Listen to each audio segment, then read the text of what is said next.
Hi, in this video, I wanted to quickly go over um, item construction and just a few blueprints around the items that are created in the game, the structures that support them. Here, structure F item is created with this long list of variables. Every item has a great deal of properties that describe it and describe what it can do. And while not every item will use all of these, it was easier to centralize everything into one place.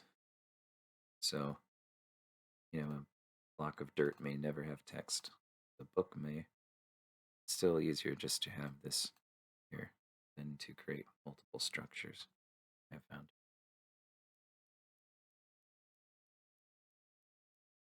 So this is the C++ definition. I'm going to go ahead and jump over to the blueprints. I go to generate item table, see a list of every item in the game. They get generated in sequence. And essentially what's going on here is each of these collapse nodes adds an item to multiple lists. If I were to go to, say, that's a good one. I just got a stone. You can see here's the F item structure. Those collapse nodes can push in a title, description, category, text. Just some quick, easy things for me to edit from the main function here without having to dive in and edit every single piece. So it gets added to a array of item structures, of course, which is the master list. It's added to an item map, which is strings and integers. Gets added to a list of textures, which gets referenced everywhere. Gets referenced for the blocks in the game, block that the player is carrying in hand, and even the inventory items themselves are all referenced from this master texture list. And then the material gets generated dynamically, and that texture gets applied to it. So you have a list of materials as well. The integer, or I should say, the integer of the item ID gets updated and passed on to the next item to be generated, and so on, so that they all have a different ID. This is pretty easy for me because I don't have to track the ID. I can track everything by name, unique identifier, since I'm never going to have two irons or two axes. Everything has a unique name.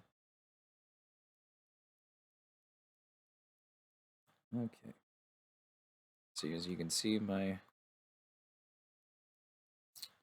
organization skills have certainly gotten a lot better since the project before this one.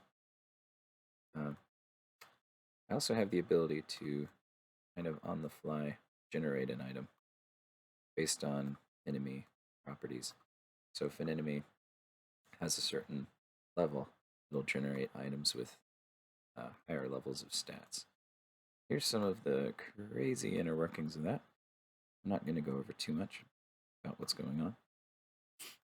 But essentially, all of the basic values of an item get pushed through here, and then they get added or subtracted to or multiplied by various things.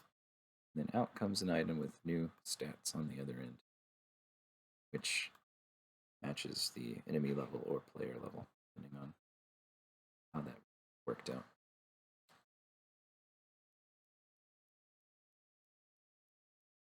So let me jump over to somewhere else.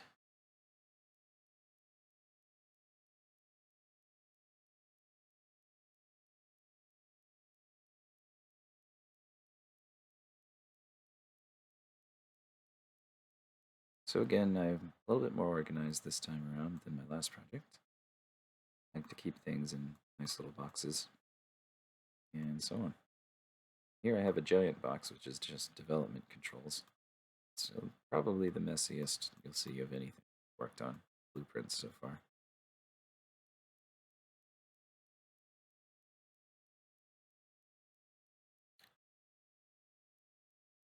I would love to show you more, but I think I'm actually going to cut this video short.